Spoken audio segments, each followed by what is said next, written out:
Bonjour, alors bienvenue pour cette troisième table ronde de la journée. Un grand merci à l'ARP et à Caroline Santiard de m'avoir proposé d'animer cette table ronde. Alors on est nombreux ce soir pour 1h15, donc je me suis dit que j'allais vous dire un gros morceau de texte pour commencer, histoire de vous présenter chacun puis rentrer dans le vif du sujet. Comme ça on pourra se partager la parole de façon la plus équitable possible. Et j'en profite pour présenter le livre de Charlotte Cosson en avant-première, Feral, qui est édité par Stéphane, mais on va beaucoup en parler justement dans ce petit mot de départ. Je vais justement citer le livre. Alors, comment penser un art qui serait par-delà la nature et la culture, alors que ce champ a précisément été théorisé comme l'apanage des êtres humains séparés du reste des vivants ? Dans son ouvrage, Charlotte Cosson analyse cette lame de fond, aussi récente que puissante, qui pousse actuellement les sciences humaines dans leur retranchement.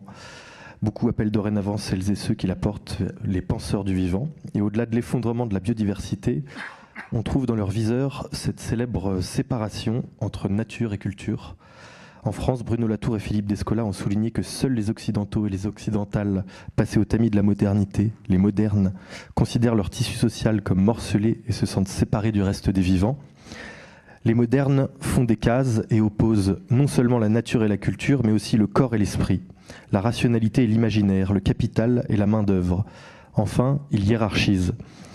Seul l'un des deux membres de l'équation reçoit ses lettres de noblesse. On préfère la rationalité à l'imaginaire, l'esprit au corps, le capital à la main-d'œuvre, la matérialité à la spiritualité. On, pour ne pas dire nous, dites-vous.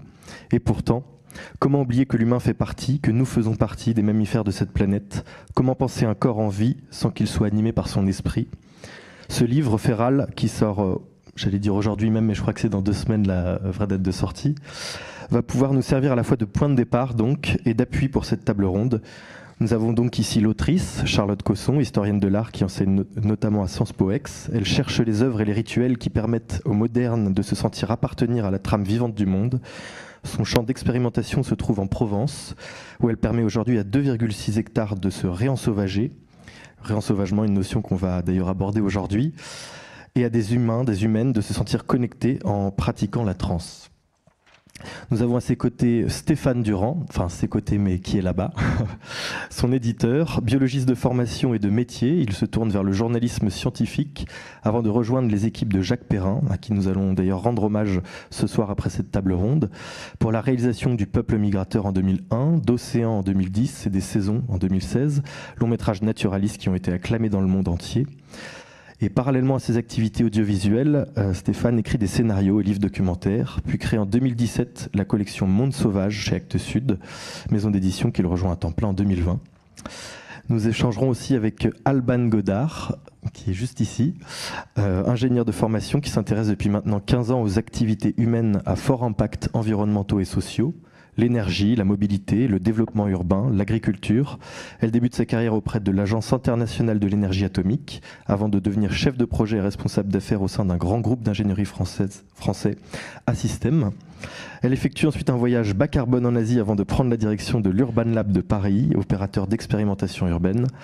En mettant en lien entrepreneurs, acteurs urbains et citoyens, elle y développe une méthodologie unique pour assurer une innovation à fort impact. Elle travaille pendant 2 ans sur les enjeux urbains, agricoles et alimentaires, notamment dans le cadre du débat public sur la politique agricole française, mais aussi avec la communauté Écotable, dont elle est administratrice. Elle devient en août 2021 directrice générale de la fondation Good Planet, dont nous allons parler aujourd'hui, qui a pour mission de sensibiliser le plus grand nombre aux enjeux écologiques et solidaires et agir concrètement pour un monde plus durable sur le terrain, en entreprise et au sein des collectivités. Bonjour. Et à côté, Jean-François Camilleri, juste à côté de moi, président et associé fondateur d'Eco Studio depuis 2019, studio de production cinéma et audiovisuel de films d'impact. Il est également associé fondateur de Pathé BC Afrique, structure de distribution de films en Afrique, francophone et au Maghreb, créée en 2020. Avant cela, il était président de The Walt Disney Company France, Benelux et Afrique francophone de 2009 à 2019 et président fondateur de Disney Nature, label de production de longs métrages animaliers pour le cinéma. Créé en 2008, ce label a produit une 12aine de films, dont Félin, Les Ailes Pourpres, Chimpanzé et Grizzly.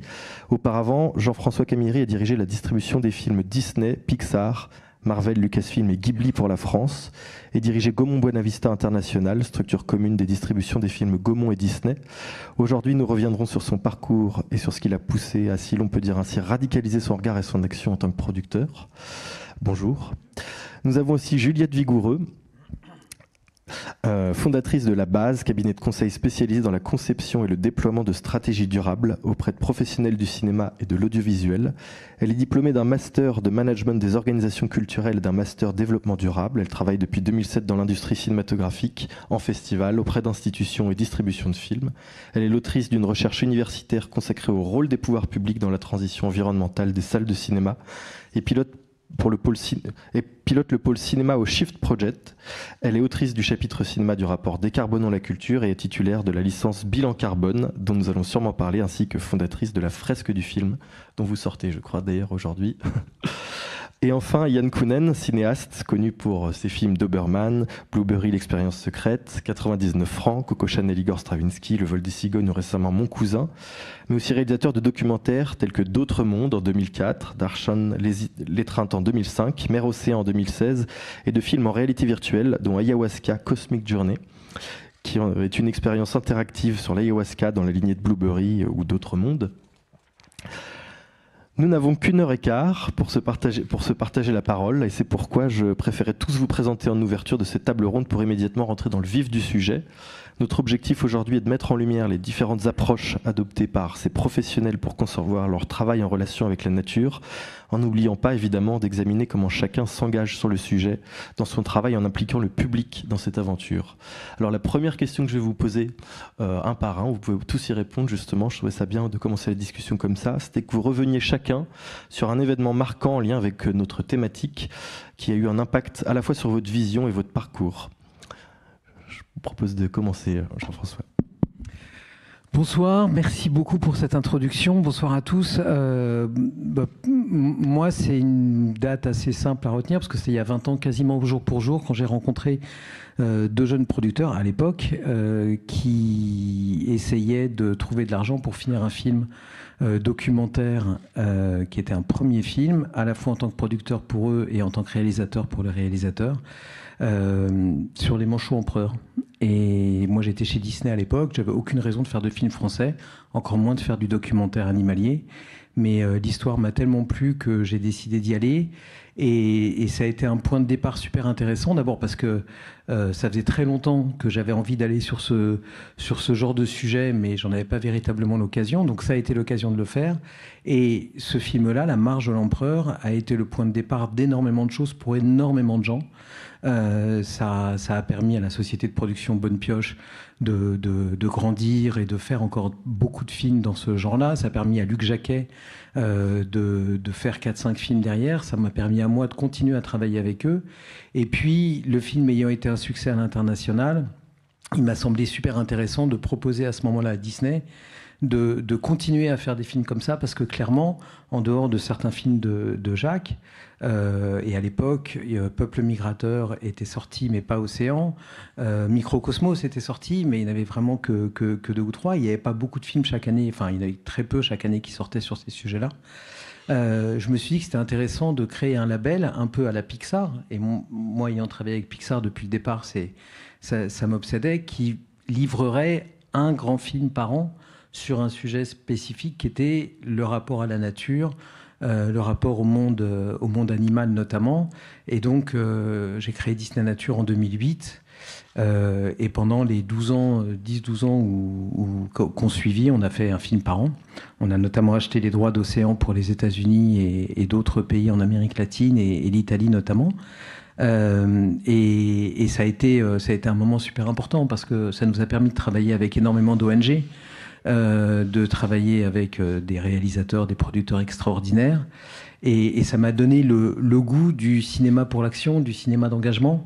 Je me suis rendu compte, même si je m'en doutais, mais que l'image était plus forte que tout, que la beauté de la nature sur le grand écran pouvait convaincre à la fois des plus jeunes, mais aussi des moins jeunes, que c'était quelque chose de capital à garder, à conserver. Et donc j'ai compris qu'à travers le cinéma, on pouvait véritablement inspirer le changement. Et donc, quand j'ai décidé de partir de chez Disney, c'était pour créer Eco Studio, pour inspirer le changement et inciter à l'action, puisqu'on fait des campagnes d'impact derrière tous nos films, pour faire en sorte que le spectateur, une fois qu'il a été sensibilisé à ce qu'on lui a montré, à l'histoire qu'on lui a racontée, il puisse concrètement agir et qu'il ne sorte pas de la salle et immédiatement qu'il passe à autre chose, qu'il pense à autre chose et qu'il oublie ce qui l'a marqué et ce qui l'a intéressé.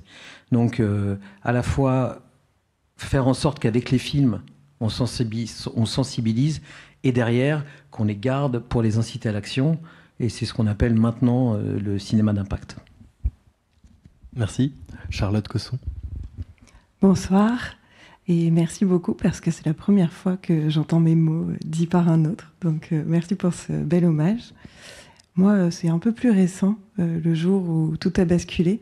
C'était en juin 2018. Et en fait, à ce moment-là, j'étais commissaire d'exposition. Et je venais d'ouvrir une énorme exposition sur plusieurs milliers de mètres carrés d'un artiste que j'aime beaucoup qui s'appelle Korakrit Arunanunchai, qui est thaïlandais et qui vit à New York. Et il est bouddhiste. Et en fait, on faisait beaucoup de visites de presse. Et tous les jours, je disais qu'il y avait la même vie qui poussait à l'intérieur des végétaux, des humains et des animaux. Et je le disais, et je le disais, et je le pensais.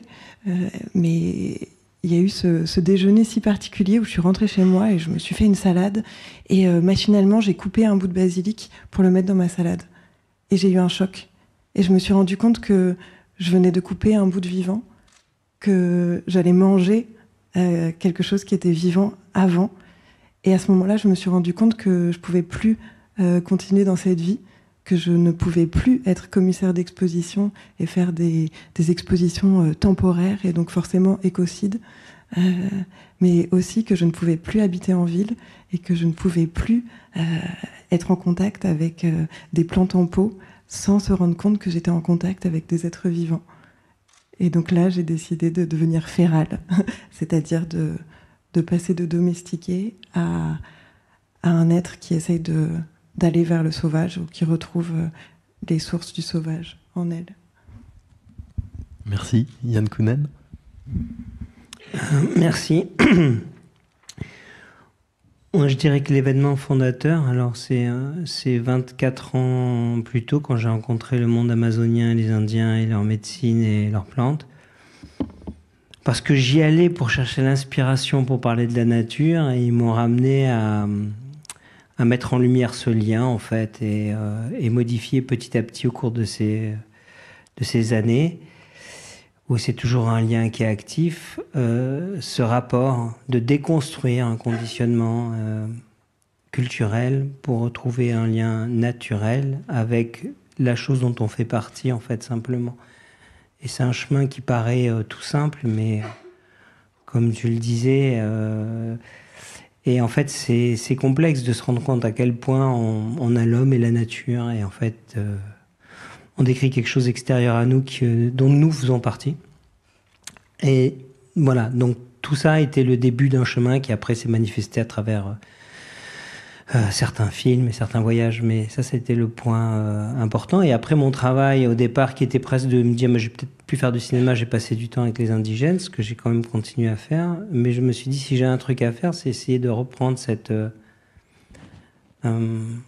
voilà, cet espace, en tout cas, qu'on m'a donné d'approcher, d'aller à la fois plus profondément à l'intérieur et en même temps de ramener des choses à travers des films, à travers des livres, et de ramener des choses pour essayer de le partager avec ma tribu, qui est partie très très loin d'une chose qui est évidente. Et donc moi, le plus grand choc, en fait, ça a été au début cette espèce d'écartèlement entre avoir une certaine pensée quand on va vers l'autre, culturellement, une pensée respectueuse au départ, mais avec plein d'idées reçues qui au fond étaient imprégnées, à savoir qu'on en sait plus, qu'on a été comme ça, qu'il faut préserver quelque chose qu'on a été.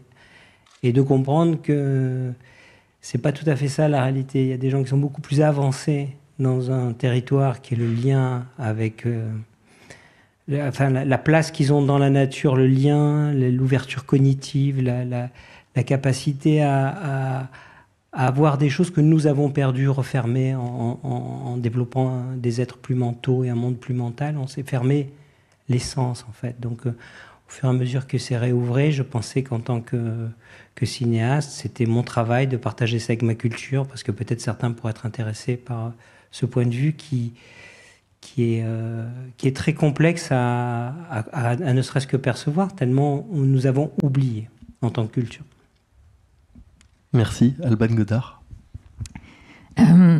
Moi, j'ai pas de moment. En fait, depuis toujours, j'arrive pas à me rappeler depuis quand j'ai pas été indignée par la place qu'on prenait. En fait, moi, c'est arrivé plutôt par une réflexion que j'ai depuis toute petite. Je sais pas la timer dans le temps. Sur la place qu'on prend, et ça prend plein de formes. C'est la place que les hommes prennent sur les femmes, la place que les humains prennent sur la nature, la place que les occidentaux prennent sur d'autres cultures.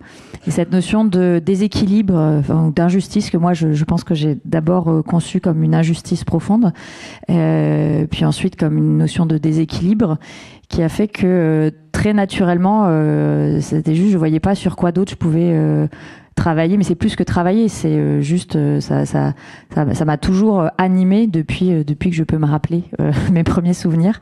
Évidemment, ça a pris des formes différentes à chaque période de ma vie, mais je pense que c'est plus un sentiment très profond et très ancien on prend trop de place. Et le on, la place qu'on prend est différente en plus en fonction de si on est un homme ou une femme, si on est un occidental ou on vient d'une autre culture, si on est si on est un animal humain ou un autre animal. Et moi, tout ce que j'ai fait dans ma vie, c'est pour essayer de rééquilibrer à mon échelle ce déséquilibre profond qui est de la place qu'on prend. Et je pense qu'après, ça s'est transformé sur plutôt comment est-ce qu'on perçoit notre place en confrontation au reste du vivant et non pas à la rencontre ou en communion avec le reste du vivant dont on fait complètement partie. Donc petit à petit, ça se transforme, cette notion de la place, mais c'est vraiment l'essence de ma réflexion. Merci. Et de ma vie, en fait. Stéphane Durand. Bonjour. Comme c'est un peu sa journée aussi, et Jean-François a commencé à en parler, moi je vais parler de Jacques Perrin, même si on continuera à en parler ce soir. Mais moi je me rappelle de ce jour du printemps 97 où je sors frais et moulu de l'université, je suis biologiste, spécialiste des oiseaux, et plus particulièrement de la dynamique des populations d'oiseaux de mer, donc c'est quand même un domaine hyper pointu. Et je rencontre ce gars, Jacques Perrin, que je connaissais pas, et il me dit, il me propose de partir faire le tour du monde pour observer et filmer les oiseaux dans le monde entier. Donc pour un jeune ornithologue, c'est le Père Noël, quoi. Donc j'ai rencontré le Père Noël en chair et en os, il existe. Il avait les cheveux blancs déjà, et donc j'ai dit oui tout de suite, quoi. Et ça a été le début d'une aventure qui a duré plus de 20 ans. Et ce que ça m'a permis de réaliser, c'est qu'on peut faire sortir la science du laboratoire, de son ghetto entre guillemets, et aller la présenter au grand public en racontant des histoires. Voilà, ce que j'ai appris principalement auprès de Jacques, c'est qu'avec des images ou avec des mots, avec de la musique, on peut raconter des histoires et raconter des histoires de science qui ne sont pas compliquées, abstraites et qui touchent les gens. Et c'est ce que je fais à travers les films, les documentaires, les livres que j'écris, les livres que j'édite, comme celui de Charlotte dernièrement. Mais voilà, c'est vraiment le cap, je m'en suis rendu compte a posteriori, c'est vraiment le cap qu'il a donné à ma vie. Merci. Et Juliette Vigoureux. Bonsoir. Moi aussi, c'est un constat que je n'ai fait qu'à posteriori. J'étais déjà en poste, je travaillais chez Mars Film en distribution, j'allais dire classique. Et puis, nous avons sorti le film Demain, le documentaire de Cyril Dion et Mélanie Laurent. J'étais sensible à ces sujets, mais sensible peut-être plus. En revanche, j'étais pas équipée d'arguments scientifiques. C'était de l'ordre de la conviction, sans que je sache vraiment l'expliquer, parce que de toute façon, j'avais jamais vraiment eu à le faire. Ce qui s'est passé au moment de la sortie du film, votre question initiale était de savoir l'impact sur notre parcours et notre vision. D'abord, sur ma vision, je me suis rendu compte, effectivement, même si c'est quelque chose que j'ai toujours su, mais là, je l'ai vraiment mesuré, l'impact que peut avoir un film concrètement dans la vie des gens. Je me suis rendu compte de ce pouvoir du cinéma en tant que vecteur de récit, du pouvoir de la désirabilité à l'écran qui génère, qui a bouleversé des vies. Puisqu'on a fait même une tournée post-sortie du film, où il y a des gens inconnus des réalisateurs pour lesquels les vies ont changé du jour au lendemain radicalement après avoir vu ce film. Donc ça a changé ma vision, en tout cas ça l'a entériné, ma vision du pouvoir de la culture et en tout cas de l'objet cinématographique. Et dans mon parcours aussi, du coup, puisque je me suis dit qu'il était... et parce qu'en plus 2015 était une année particulière à Paris, où j'ai eu besoin de donner davantage de sens à mon parcours professionnel et que j'ai décidé de m'orienter sur ces sujets-là spécifiquement tout en restant dans le cinéma. Mais ça a commencé vraiment à germer à ce moment-là et c'est un peu plus tard que je m'en suis rendu compte. Merci. Alors j'aimerais parler de quelque chose que vous évoquez dans votre livre, Charlotte, qu'effectivement m'a beaucoup marqué. C'est sur l'idée de, certes à travers l'art, faire prendre conscience d'une situation et d'un rapport à la nature, mais aussi en dénonçant d'une certaine manière des artistes qui, en souhaitant faire prendre conscience, ont participé en fait au problème. Et vous parlez de Olafur Eliasson, qui est un artiste islandais, et pour un peu raconter au public, qui a réalisé une installation qui s'appelle Your Waste of Time, qui a été réalisée donc en 2006, où il a prélevé 6 tonnes du plus grand glacier islandais, qui était formé aux alentours de 1200 avant Jésus-Christ, afin de les exposer au MoMA à New York, et qui 10 ans plus tard a réitéré l'expérience dans le cadre de la COP21, en accaparant des morceaux de banquise qui flottaient au large du Groenland afin de les déposer cette fois en cercle devant le Panthéon. Ces blocs qui finiront évidemment en flaques sur le sol parisien, sous les pavés, la banquise. Donc la stratégie employée ici était celle du choc, de celle qui rapporte plus à l'aura médiatique de l'artiste qu'à l'accroissement d'une conscience commune. Alors voici ma question, à laquelle vous allez chacun pouvoir répondre. D'ailleurs, n'hésitez pas à prendre la parole après la réponse de Charlotte. Selon vos activités respectives, est-ce qu'il existe un art qui puisse non pas éviter d'abîmer, mais mieux encore, qui soutienne les écosystèmes ? Et c'est vraiment le sujet de votre livre. Peut-on trouver des œuvres qui incarnent la transformation, même que l'on souhaite voir advenir dans le monde, un art qui favoriserait la vie, un art qui aurait le pouvoir de déclencher en chacun cet amour pour le vivant qui pousse à le préserver ? Alors tu viens de citer la seule mauvaise nouvelle de mon livre, parce que j'ai essayé de justement parler de cet art aggradant, de cet art qui nous pousse à mieux aimer les autres vivants. Mais c'est vrai que quand j'entends art écologique et que je vois par exemple cette œuvre dont tu viens de parler, qui a en plus été payée et commanditée par la COP21, c'est à ce moment-là que je me suis dit que peut-être je ne pouvais pas continuer à travailler dans l'art. Et puis l'art est revenu dans ma vie, notamment via la permaculture, puisque tu venais de parler du film Demain.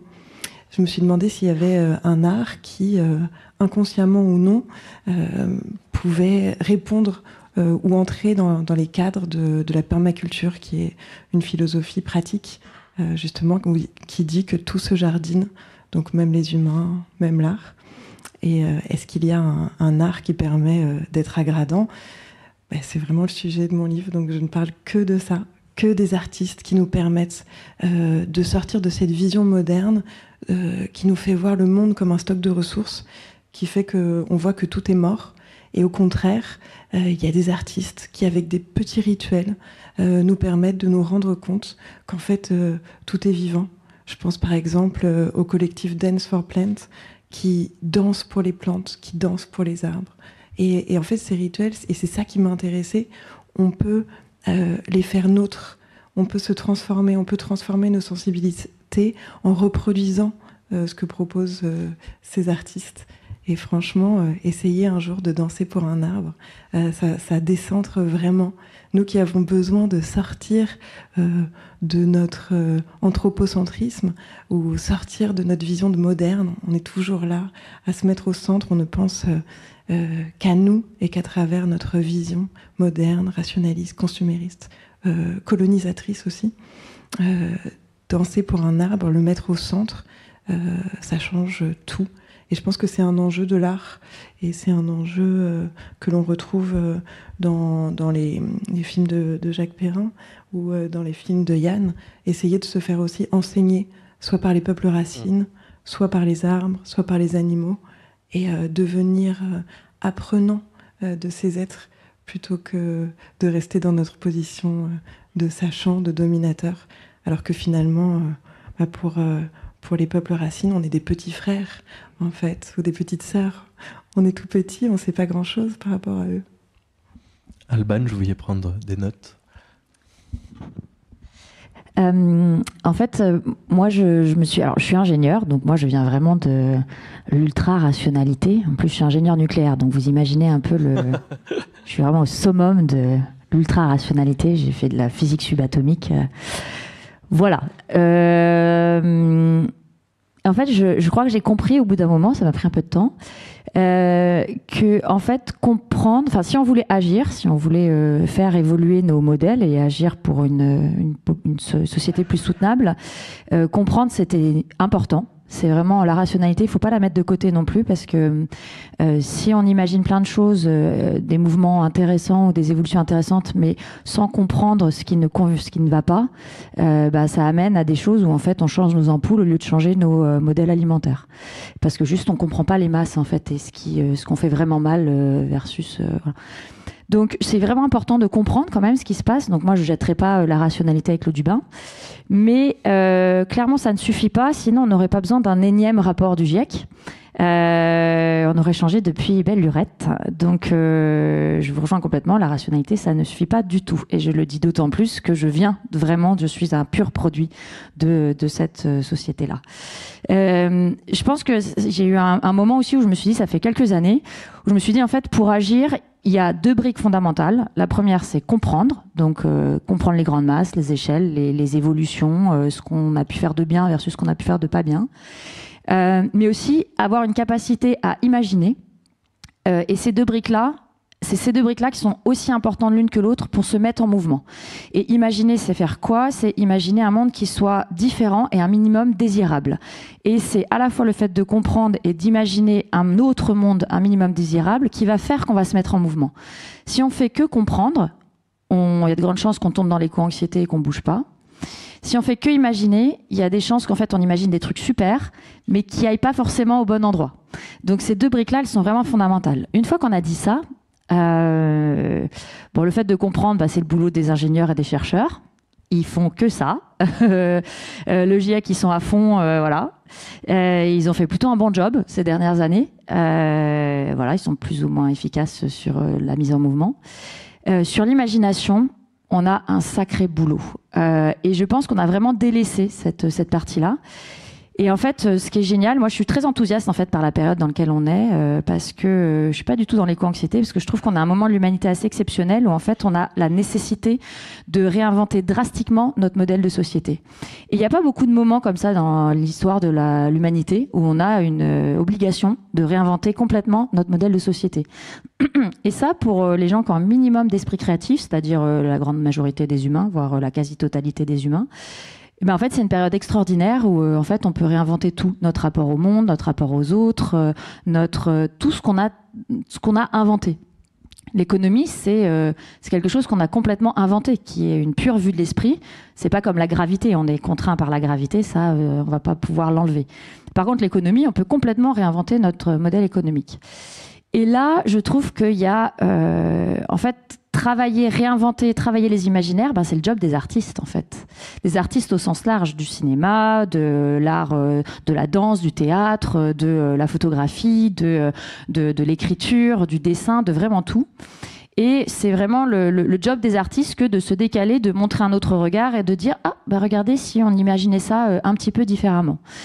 Et je trouve que du coup, la création a aujourd'hui à la fois un pouvoir et une responsabilité immense dans cette réflexion de comment est-ce qu'on change drastiquement de paradigme, parce que c'est ça qu'il va falloir qu'on fasse, changer drastiquement de paradigme. Changer drastiquement de paradigme, ça veut dire quoi? Ça veut dire réinventer complètement notre modèle de société. Réinventer complètement notre autonomie, notre économie, réinventer complètement notre rapport à la nature. Et il y a plein de façons de le faire. Je vous prends juste un exemple sur le rapport à la nature. Je trouve ça intéressant sur la ville. La ville, on a l'impression qu'en fait, ça nous amène très loin de la nature. Et c'est vrai parce qu'on a mal construit nos villes. Et c'est en même temps le système le plus efficace pour ne pas trop artificialiser les terres. Donc là, on a potentiellement un paradoxe, mais qui n'est pas du tout insolvable et qu'il faudrait juste repenser de manière un peu plus intelligente. Et alors, je vais vous citer un exemple de vision artistique qui va probablement vous faire hurler. Je vais citer le film, un gros film américain, un super gros blockbuster, qui n'est pas du tout un film écolo, qui s'appelle Black Panther. Donc, vous voyez, le film de super-héros ultra cliché. Et bien, dans ce film... Alors moi, j'ai beaucoup analysé les films, notamment parce que j'ai travaillé dans l'urbain avant, sur la manière dont les imaginaires urbains étaient projetés, notamment les imaginaires futuristes de la ville. Bon, pratiquement tous les imaginaires que vous avez dans le cinéma, notamment le cinéma d'anticipation, c'est des imaginaires avec des villes hyper angoissantes. Vous regardez le 5e élément, vous regardez Mad Max, vous regardez Batman, vous regardez ce que vous voulez. La plupart du temps, les villes sont décrites comme un univers ultra angoissant, très noir, ultra pollué, où en fait tout le monde se fait attaquer au coin de la rue, etc. Il y a un film qui dénote, c'est Black Panther, avec la ville des Black Panthers qui s'appelle Wakanda. Bon, cette ville, elle est ultra désirable. Elle coche pratiquement toutes les cases de la ville écolo. C'est une ville où, en fait, on a un rapport à la nature très intense. Il n'y a pas de transport individuel, il n'y a pas de voiture individuelle. La rue est un espace collectif pour faire partage, pour échanger avec l'autre, pour faire commerce, pour faire société.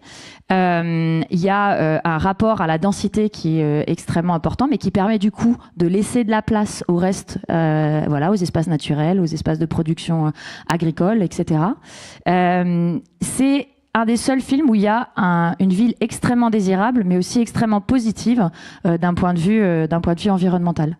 Ce qui montre que dans un film de masse, qui n'est pas du tout un film qui va, entre guillemets, attirer des convaincus ou des semi-convaincus, on peut faire un décor qui soit extrêmement, en tout cas, qui réinterroge drastiquement notre vision de la ville et avec une réflexion positive.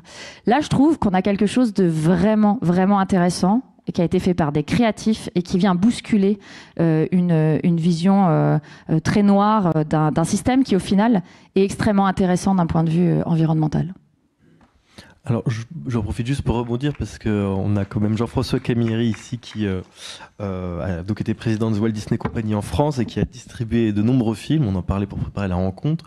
Moi, j'ai 26 ans et j'ai été bercé quand même par les films Pixar, donc que ce soit Nemo ou Wall-E pour ne citer que, et qui quand même, quand on est enfant aussi, sont des films de masse et qui vont sensibiliser d'une manière très très forte à ces problématiques écologiques.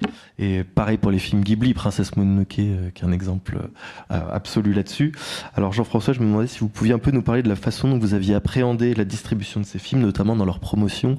Et justement, quand on en parlait, vous disiez que c'était quand même bien en fait que le message écologique ne passe pas devant la promotion, qu'on montre avant tout des films, une histoire, et que c'est derrière, de façon un peu plus sous-jacente et subtile, qu'on va injecter des idées dans le cerveau des enfants. Oui, et j'ai eu la chance aussi de distribuer Black Panther, donc j'aime beaucoup votre exemple, Alban.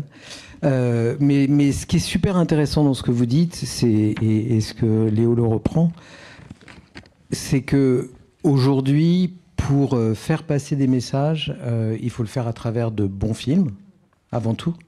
Faut pas que ça soit immédiatement la chose évidente dont on va parler, et que un bon film avec un bon scénario bien produit, avec un bon casting, avec un bon réalisateur qui va insuffler ces sujets-là sera toujours beaucoup plus fort qu'un doc qui va sortir en salle, que peu de gens iront voir parce que il y aura marqué en gros sur l'affiche que c'est un film qui parle d'écologie et qui va peut-être donner des leçons, qui va peut-être être trop didactique, et que donc ce qui est important, c'est la subtilité.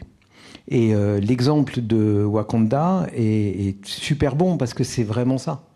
Il y a une subtilité qui fait que, enfin, on n'est pas dans la dystopie quand on parle de l'univers citadin de 2050 ou de 2150, et on est plutôt dans une utopie. Et Princesse Mononoke, moi j'ai eu la chance en effet de travailler sur ces films-là, et c'est vrai que ça soit Pixar avec, comme vous le disiez, Wall-E ou Le Monde de Nemo, que ça soit Ghibli avec Pompoko ou avec Princesse Mononoke, c'est l'intelligence de ces films d'être avant tout des super bons films qui parlent à plusieurs générations, qui sont très bien faits et qui apportent un message, donc un petit peu à la manière du cheval de Troie. Et je crois que c'est ça qu'il faut qu'on essaye de faire. Nous, producteurs, nous, distributeurs, vous, cinéastes, Yann, c'est de transporter un message à travers quelque chose de beaucoup plus global. Et sur d'autres sujets, quand Nakache et Toledano font hors normes, les gens ne vont pas voir un film sur l'autisme ou sur le handicap. Ils vont voir un film de Nakache et Toledano que beaucoup de critiques disent excellent, avec un casting qu'ils aiment, et à travers ça, ils vont apprendre des choses, ils vont être sensibilisés à quelque chose, et ça va éventuellement les inciter à s'engager derrière. Et c'est ça qui est important. Juliette, je crois que vous vouliez dire quelque chose. Oui, non, je voulais réagir à ce qui avait été dit sur est-ce que l'art, un art qui ne dégrade absolument pas la nature, peut exister. Le livre de Charlotte en est la preuve. En revanche, c'est moins vrai pour le cinéma. Le cinéma n'existe que parce que aujourd'hui, en tout cas, grâce aux énergies fossiles, il n'est pas possible aujourd'hui de produire un film carbone neutre. Ça n'est pas possible. En revanche, et c'est une question très complexe, hein, mais le pouvoir du cinéma, dont vient de parler Jean-François notamment, est à mettre en balance avec l'impact qu'aura. En somme, est-ce que la fin justifie tous les moyens ? Moi, je pense pas. Est-ce qu'il faut une cohérence entre le fond et la forme ? Oui, je pense. En tout cas, la question, justement, elle est toujours... Et c'est parce qu'on a longtemps raisonné... en isolant les sujets les uns des autres, que ce soit l'homme de la nature, la culture de la nature, ou là, si on raisonnait en distinguant absolument le fond de la forme, en fait, on reproduirait encore et encore cette erreur qui serait de ne pas considérer l'objet culturel dans sa globalité. Et je pense que... alors, Black Panther est sans doute très efficace sur le récit. Je ne sais pas de quelle manière le film a été produit, mais en tout cas, je pense qu'il convient de s'interroger sur cette cohérence-là entre le fond et la forme, et de surtout pas distinguer absolument l'un de l'autre. Et évidemment, de ne pas oublier que ce sont d'abord des propositions culturelles et donc libres d'un point de vue artistique. Néanmoins, je ne crois pas que dans tous les cas, la fin justifie les moyens. Voilà. Et du coup, j'aimerais bien interroger Yann Kounen aussi là-dessus, notamment sur l'idée de changement de paradigme. Est-ce que ce changement de vie que vous avez opéré en rencontrant ce peuple indigène vous a aussi inspiré, ou en tout cas engagé sur une autre façon d'appréhender le cinéma, qui est aussi un langage ? Est-ce que vous vous êtes mis à faire différemment du cinéma ? Moi, j'ai l'impression que le cinéma, il traduit aussi les mouvements en partie du réalisateur. Tu vois, les mots de ce qu'il est devenu, de ce qu'il est. Donc, quand je raconte, il s'est passé des choses en Amazonie, je dirais plus simple, regardez mes films, prenez-les dans l'ordre, voyez, voilà, et vous allez voir les changements qui ont été opérants dans la bestiole que je suis. Maintenant, pour revenir un peu au point de... Parce que je disais, je pense que c'est assez juste, et c'est vraiment parfois des choses aussi auxquelles je lutte, ou avec moi-même, en tant que cinéaste, ou avec aussi les scénarios qui arrivent et d'autres choses. C'est l'encodage, c'est-à-dire que il y a cette notion de cheval de Troie. Et on sait très bien qu'on a été touché par, avant tout, un film qui a une belle histoire. Et donc, il faut s'approcher des personnages, des sentiments, et quelque part faire résonner le sujet. Il y a plein d'exemples de ça. Et que si on positionne frontalement le sujet, c'est toujours beaucoup plus complexe. Et moi-même, j'ai vécu l'exemple et la démonstration à mes dépens d'une certaine manière. Quand j'ai fait Blueberry, je voulais parler de l'Amazonie, des Indiens et des mondes des plantes, être moi, pour le coup, très proche de la réalité des expériences que j'ai vécues. Donc, il y avait une partie presque documentaire, et en tout cas, c'était avec les Indiens. Et même si j'avais transposé l'action au Mexique, j'avais vraiment ce rapport-là. Mais pour parler généralement de la relation de l'indigène à la nature. Et puis donc j'ai fait le film qui a été quand même un projet important dans la production européenne et qui était un flop quand même. Alors je pense qu'aujourd'hui l'époque serait un peu meilleure, les gens connaissent un peu le sujet. Mais néanmoins donc j'ai vécu ça et quelques temps plus tard il y a eu Avatar. Alors quand Avatar est arrivé, moi il est arrivé vers moi en me disant, il y a des gens qui m'ont dit, ils avaient contacté à l'époque MyGov parce qu'ils avaient vu les visions de Blueberry, l'équipe de Cameron et John Lando, et ils voulaient refaire une partie de vision. Donc j'ai eu accès à des informations à un moment donné, et je me suis dit, quand j'ai vu le film, maintenant, peu importe, le sujet est le même, le rapport de l'indigène à la nature. C'est exactement le même. Le sujet est le même, sauf que Cameron a eu l'intelligence de partir tout en métaphorique et de faire de cette relation-là le film lui-même, c'est-à-dire de placer le récit à l'intérieur de la vision, quelque part. Et voilà. Et donc, je pense que ça, c'est par exemple un des exemples qui illustre avec le même sujet, vous êtes plus didactique, même si c'est en fiction, même si vous prenez des manières de raconter. Et devant alors après, il y a la maestria et après le talent propre, mais ne serait-ce que le mécanisme. Et donc, pour répondre à la question, oui, moi, dans mon rapport aujourd'hui, je pense aussi du temps à passer. Et quand il y a un sujet dans un film, je sais qu'aujourd'hui, c'est comment tu vas... quelque chose qui te touche, dont tu veux parler, comment tu vas pouvoir trouver l'histoire qui va être le réceptacle, comment tu vas en faire le champ de ton exploration, mais à une certaine distance, parce qu'il ne faut jamais oublier avant tout qu'on doit être porté, parce qu'on est des raconteurs d'histoire, on vit dans des mondes d'histoire, on vit dans l'imaginaire qui est projeté par certains d'entre nous, et que l'on reçoit, c'est un imaginaire qui nous nourrit, qui construit nos pensées, qui construit nos désirs, qui construit nos émotions. Donc le cinéma a vraiment sa place en étant une projection d'une vision d'un collectif, en tout cas d'un groupe de personnes, afin de nous faire ressentir quelque chose, de nous faire sentir, pas forcément penser, d'abord sentir quelque chose, c'est vraiment quelque chose qui passe par les sens.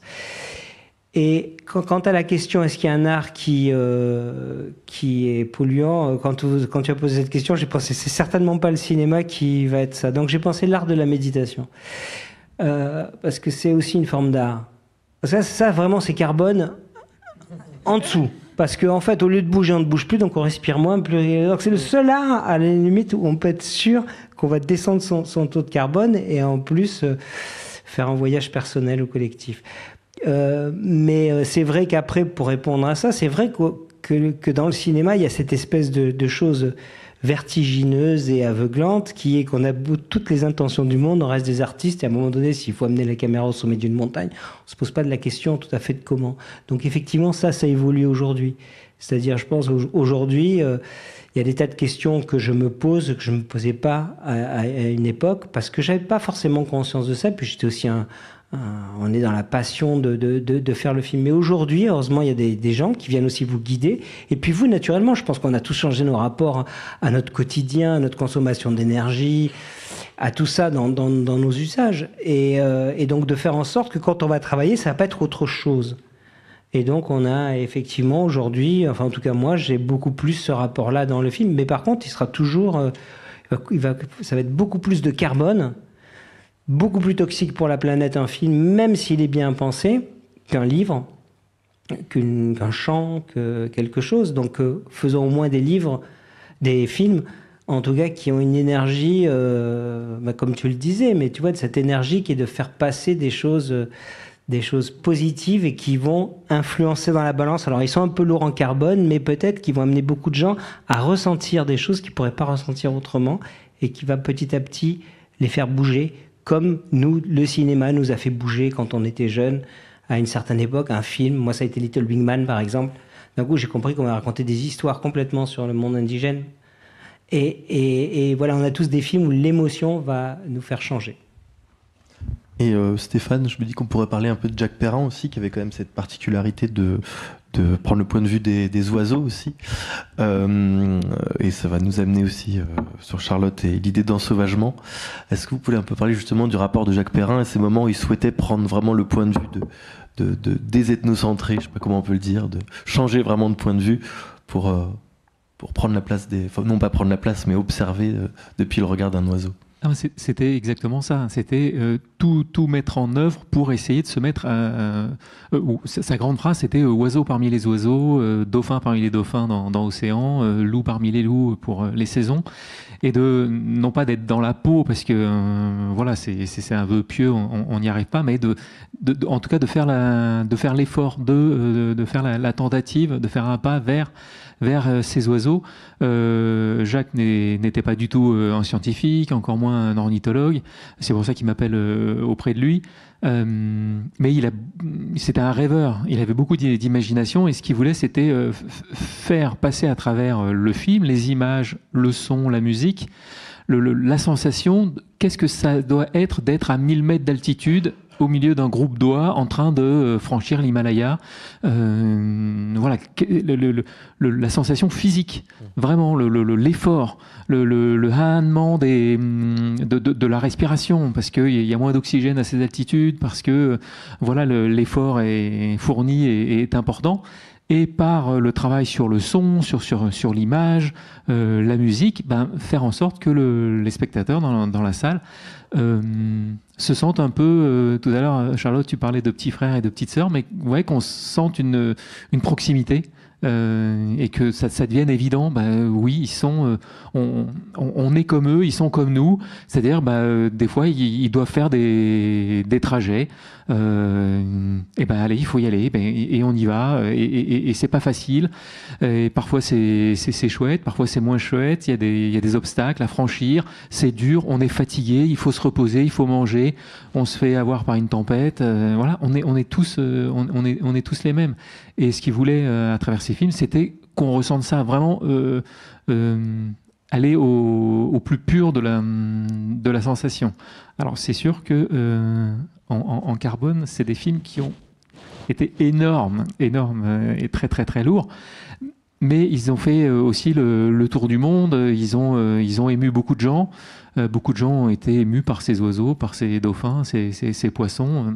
Voilà, donc c'est impossible de faire la balance, mais voilà, ils cherchaient vraiment l'émotion pure. Bien sûr. Je vais juste compléter cette notion d'équilibre entre l'impact carbone d'un film et là, reprenant ma casquette d'ingénieur qui calcule tout, et notamment, moi je réfléchis qu'en termes d'impact. Je vais faire juste un petit recul en arrière. Comment on en est arrivé à un système d'insoutenabilité aussi important dans nos sociétés ? C'est pas exclusivement à cause d'eux, mais c'est en grande partie à cause d'eux, d'une énorme influence qui s'appelle l'American Way of Life. Comment est arrivé l'American Way of Life ? Par le soft power, qui s'appelle notamment le cinéma et la publicité. En fait, pourquoi est-ce qu'on veut absolument une voiture individuelle, voire 2 voitures individuelles ? Pourquoi est-ce qu'on veut absolument avoir un pavillon à soi ? Ce qui n'était pas du tout notre modèle avant les années 40. Je veux dire, la place du village, la petite maison de ville, la bicyclette. C'était ça le modèle en fait dominant en Europe. C'était pas du tout le pavillonnaire. Et donc il y a eu une évolution. Alors je parle là du développement territorial, mais on pourrait parler du développement de notre système économique. Et donc, il y a beaucoup de choses, finalement, qui ont été influencées par quelque chose qui a été moult fois analysé et étudié, qui s'appelle le soft power américain. Et qui est d'une puissance incroyable. Quand on voit aujourd'hui où on en est, ça a été très largement diffusé à ce moment-là, notamment par le cinéma. Je crois qu'en fait, si on avait la même puissance d'influence, d'évolution des modèles, moi, je suis OK pour que les films aient un gros bilan carbone. Je comprends, je suis tout à fait d'accord avec toi. La fin ne justifie pas tous les moyens. Par contre, quand je vois l'influence que ça a eu, c'est un bon investissement. En fait, si on arrive à avoir la même influence que les films américains dans la notion de la diffusion de l'American Way of Life, pour un modèle alternatif, je pense que c'est un bon investissement. Voilà, faut voir si on y arrive. Mais c'était juste pour préciser ce point-là. Alors, est-ce que quelqu'un veut réagir parce qu'il y a quelqu'un dans la salle que d'ailleurs j'invite à nous rejoindre le temps que je la présente, Pervenche Beurrier, qui peut se mettre à côté de Juliette, qui est la déléguée générale d'EcoProd, une association se donnant comme mission de sensibiliser le secteur de l'audiovisuel et du cinéma à son impact environnemental. Alors Pervenche, je crois que vous aviez 2 documents à nous présenter pour ponctuer cette rencontre. Pardon. Merci beaucoup pour cette possibilité de prendre la parole et merci beaucoup à l'ARP pour cette invitation.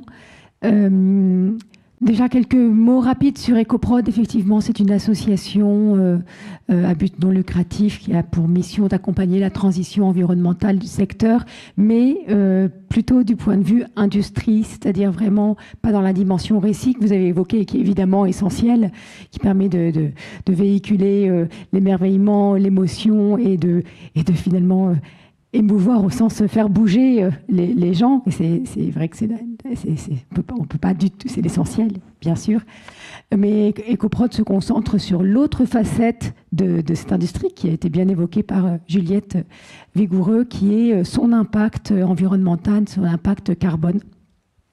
Et pour cela, donc, un ensemble des acteurs du secteur audiovisuel, 260 sociétés actuellement, et il y en a tous les jours un peu plus, et ça c'est quand même un bon signe, peut-être que c'est la conséquence d'une mobilisation de plus en plus importante.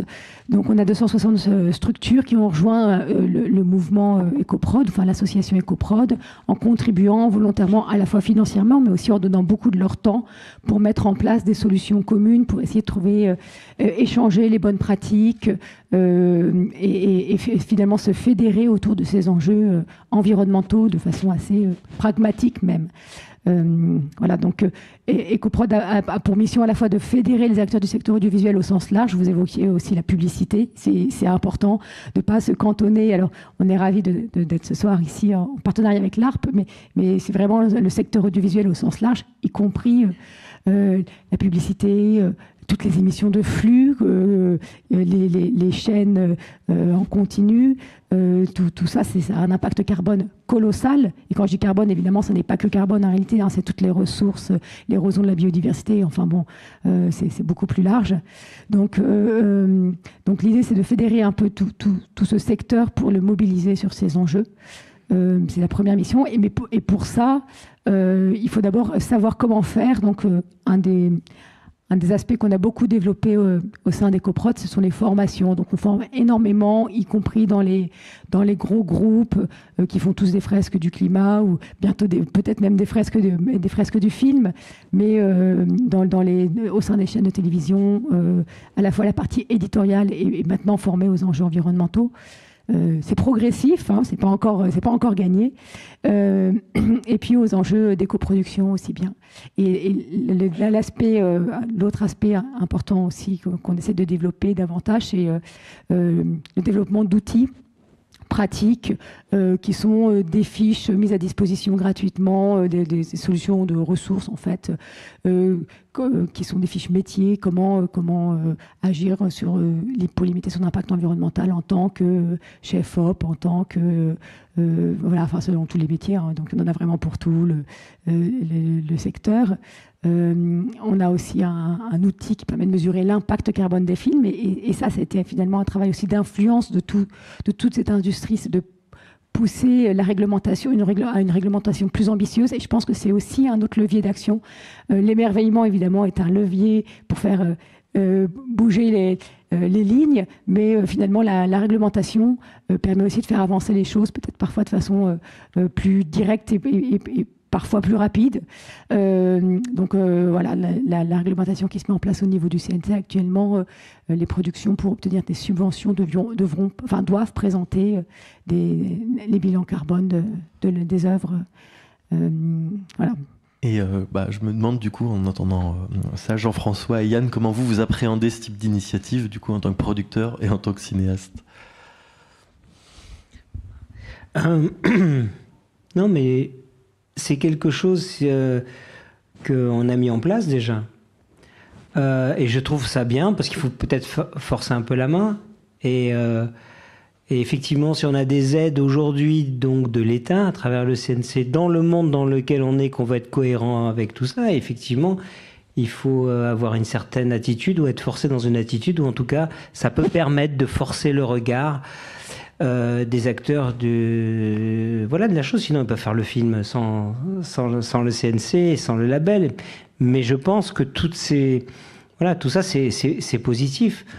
le label, moi je sais que dans mes derniers films, effectivement, on s'est fait des réunions et on a travaillé sur comment recycler les décors, comment consommer moins, voyager en train plutôt qu'en avion, convaincre le cast de le faire, etc., etc. Et on a eu déjà cette attitude parce qu'on l'a plus, je pense, dans nos vies. Donc je pense que c'est positif après tout, parce que c'est cohérent. En fait, il faut de la cohérence. On doit retrouver de la cohérence. Voilà. Oui, et puis ça revient à ce que Juliette disait tout à l'heure. C'est vrai qu'on est une industrie quand même très consommatrice de plein de choses qui sont pas forcément très bonnes. Donc faire tous ces gestes, c'est une évidence. Et ce que je trouve bien, c'est que je sens quand même que depuis 2-3 ans, et Juliette, tu m'arrêtes si tu n'es pas d'accord avec moi, mais il y a quand même une prise de conscience ultra rapide du métier. Quand je vois comment Sequoia est débordé, et donc Sequoia, c'est une structure qui aide notamment les producteurs à être aussi éco-responsables que possible, alors qu'ils n'existaient pas il y a 3 ans, je crois, enfin, ou il y a 5, ouais, mais ils ont mis quand même beaucoup de temps à s'y mettre. Et aujourd'hui, il y a une prise de conscience du métier qui est vraiment, je trouve, énorme. Et notamment grâce à tout ce que vous faites, et ça va forcément aller dans cette direction. Et puis de plus en plus de scénarios. Moi, je reçois 2-3 fois plus de scénarios parce qu'on est spécialisé sur l'impact qu'il y a 2 ou 3 ans. Parce que dans ces scénarios-là, il y a un sujet qui fait que ça pourrait avoir de l'impact.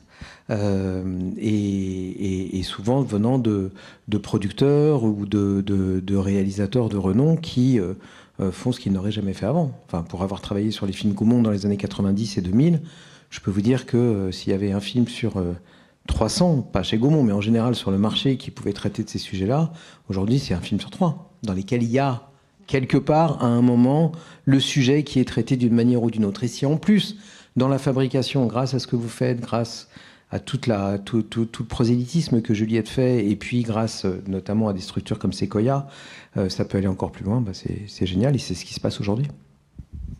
Justement, vous parliez peut-être qu'on peut voir les slides, on lance le prix EcoProd à Cannes pour sa 2e année consécutive, et c'est exactement ça, c'est l'idée de montrer qu'on peut à la fois présenter des films qui sont sélectionnés au Festival de Cannes, et d'avoir... Ça n'a pas bridé la créativité, ça n'a pas empêché de faire des films de qualité, d'être sélectionné au Festival de Cannes. Et on a quand même fait l'effort de le produire de façon responsable. C'est l'ambition. La première année, quand on a lancé le prix EcoProd à Cannes, on a eu 10 films qui ont présenté un dossier sérieux, étayé, etc. On avait lancé un appel général, toutes sélections confondues. Et on était assez contents finalement d'avoir déjà 10 films. C'était pas gagné. C'est un très beau film qui a gagné, c'est Sous les figues. Film tunisien qui a gagné un des prix, je ne sais plus exactement lequel. Très beau film. Je conseille de voir Sous les figues. Sous les figues a gagné le prix du jury parce qu'il y a eu deux prix, effectivement. Et il y a eu aussi la Cour des miracles. Et donc voilà, l'idée c'est vraiment on espère que cette année on aura encore plus de films éco-produits dans toutes les sections de Cannes. On ne s'est pas limité à la compétition officielle parce que bon, on a toujours un petit peu autant avoir le plus de visibilité et plus de chances d'en avoir. Mais voilà, si parmi vous certains ont des films qui sont présentés à Cannes, c'est le moment aussi de nous envoyer votre dossier d'éco-production et vous serez peut-être le prix EcoProd 2023. Et surtout, c'est l'occasion d'avoir un coup de projecteur sur ces enjeux d'impact du secteur audiovisuel et cinématographique. Et je voudrais juste ajouter une chose, si je peux me permettre. Le Festival de Cannes a créé un comité environnemental dans lequel j'ai la chance de faire partie avec 3 spécialistes, 3 scientifiques. On est 4. Et donc, c'est la 3e année où... On investit 600 000 euros dans je trouve plus le mot, vous allez m'aider.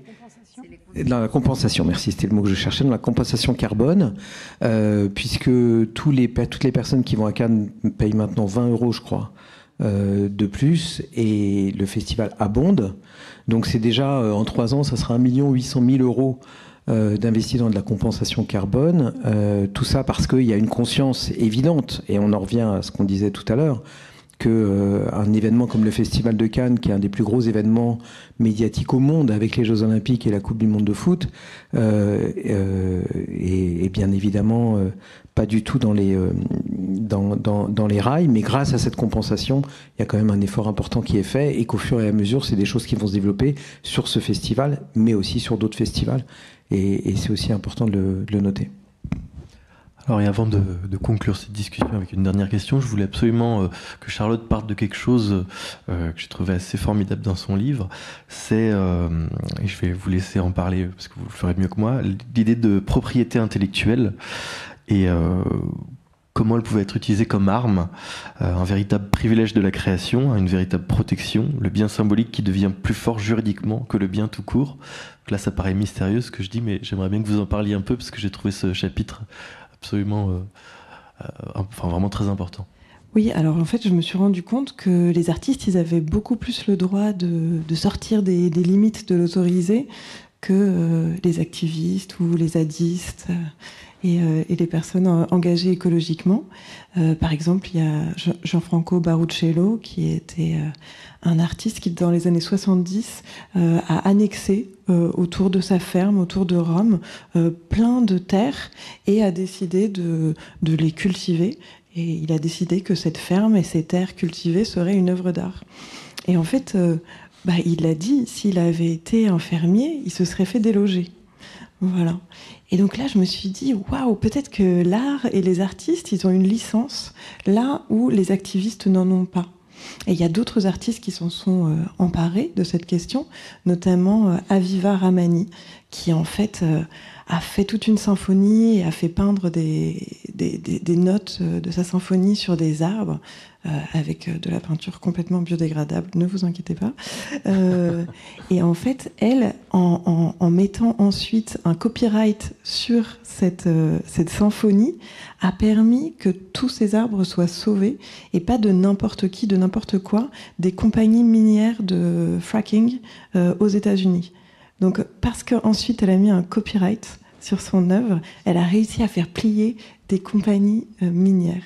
Et donc là, je me suis dit, waouh, peut-être que l'art et l'activisme devraient plus souvent encore s'associer, parce que non seulement ça potentialise les actions des personnes qui sont très engagées pour le climat, pour la biodiversité, mais en plus, je pense que ça rend à l'art toute sa dimension politique et effective. Et je pense que l'art en a beaucoup besoin. D'ailleurs, pour rebondir sur tout ce que vous disiez tout à l'heure, je pense effectivement que l'art, le cinéma, a besoin de retrouver des récits qui nous permettent de mieux chérir le monde, de mieux chérir les vivants, de nous rendre compte que l'air qu'on respire a été co-créé par des végétaux, des bactéries, des animaux, etc. Et donc peut-être sortir des il faut et des on doit. Ça c'est sûr, parce que quand on nous dit de faire des choses, souvent on n'a pas envie de le faire, alors que quand on commence à chérir quelque chose, quand on se rend compte que quelque chose est vivant, que ce n'est pas un simple objet, que voilà, cette chaise c'est du cuir, en fait c'est de la peau d'un animal qui a donné sa vie ou à qui on l'a prise, et ben ça change vraiment les choses. Et je ne sais pas si on va avoir le temps d'en parler. Comme on est en direct, on me fait signe qu'il faut arrêter malheureusement. Et avant de vous remercier, l'étape après la prise de conscience, c'était l'invitation à ce que tout le monde devienne artiste en fait. Et effectivement, si on va tous peindre des forêts prêtes à être déforestées, ça peut être pas mal pour faire avancer les choses. Donc ouais, désolé, il faut absolument couper. Donc je vous remercie tous très sincèrement d'avoir été là aujourd'hui pour cette discussion passionnante. C'était un plaisir pour moi de tous vous voir et j'en sortirai changé. Ça sera ça, moi, mon moment. Et nous vous invitons à nous retrouver ici à 20h pour un hommage à Jacques Perrin, suivi de la projection d'un de ses films, Le Peuple migrateur. Nous vous invitons également à découvrir dans le hall du cinéma des cinéastes la bibliothèque verte de la Journée de la Création, une sélection de livres choisis par les intervenants et les animateurs de cette 5e édition. Vive la création et vive le cinéma!